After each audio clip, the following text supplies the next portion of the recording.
Բոլոր ժամանակներում մարդիկ սիրել են վառ գույներ։ Հնում կյանքդ գունազարդելու համար ներկերը հնարավոր էր ստանալ միայն բնությունից։ Ամենապահանջված գույնը իհարկե կարմիրն էր, որը հայերի նախնիները ստանում էին փոքրիկ միջատից։ Այն այդպես էլ կոչվում էր Որդան կարմիր։ Որդանը ապրում էր Արարատյան դաշտում եւ Ուրմիա լճի մոտ։ Ամբողջ տարին այն անցկացնում է գետնի տակ եւ միայն աշնանն է ընդամենը մի քանի շաբաթով դուրս գալիս հողի մակերես։ Այդ ընթացքում էլ հարկավոր էր հասցնել հավաքել այն մեծ քանակությամբ։ 1 կիլոգրամ ներք ստանալու համար պետք էր մոտ 150,000 կարմրավորդ։ Արարատյան որդան կարմիրից ստացված ներկը թեև շատ թանկ էր, բայց ուներ մի հրաշալի հատկություն։ Ժամանակի ընթացքում այն չէր կորցնում իր գույնն ու փայլը։ Կարմիրից բացի նրանից ստանում էին ամենատարբեր երանգները, բաց դեղինից մինչև մուգ կարմրամանուշակագույնը, ծիրանին։ Ծիրանի է կոչվում նաև արքայական թիկնոցը։ Արքայից բացի ոչ ոք իրավունք չուներ կարմիր կամ ծիրանի հագուստ կրել առանց հատուկ թույլտվության։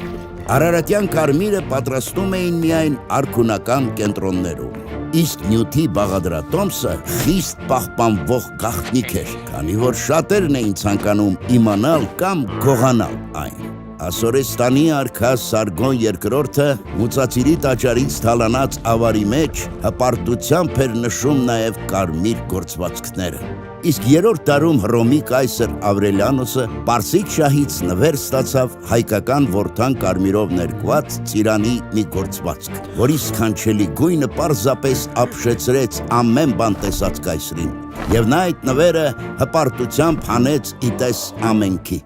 Հայկական կարմիրը այնքան մեծ փառք ուներ աշխարհում, որ Հայաստանը հաճախ անվանում էին Որդան կարմիրի երկիր, իսկ ինքը ներկը արևելքի հրաշք։ Հռչակավոր հայկական գորգերի թելը, մագաղաթյա մատյանների մանրանկարները, միջնադարյան որմնանկարները եւ նույնիսկ ներկված խաչքարերը, այդ ամենը հնարավոր չէր լինի առանց հրաշալի արարատյան կարմիրի։ Այն արքունական եւ կաթողիկոսական կնիքների գույների հիմքն էր,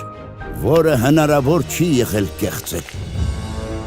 Հայկական կարմիրը իր բացառիկ որակների համար օգտագործում էին նաև հանրաճանաչ Լեոնարդո դա Վինչին, Միքելանջելոն, Ռեմբրանտը,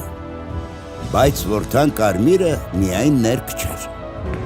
Այն կիրառվում էր նաև բժշկության մեջ, որպես հակաբորբոքիչ ու ջերմիջեցնող միջոց եւ հրաշալի հակաթույն։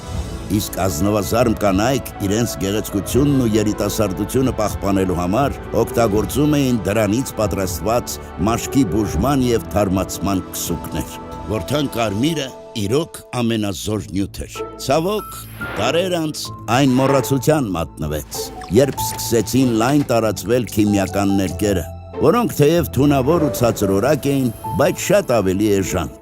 Սակայն որդան կարմիրի պատմությունը դրանով չավարտվեց։ Արդեն մեր օրերում հայ գիտնականները կարողացան վերականգնել հրաշալի նյութի գաղտնի բաղադրատոմսը։ Եվ այսօր մենք նորից կարող ենք վայելել հազարամյակների խորքից մեզ հասած արևելքի հրաշքը, փառահեղ հայկական կարմիրը։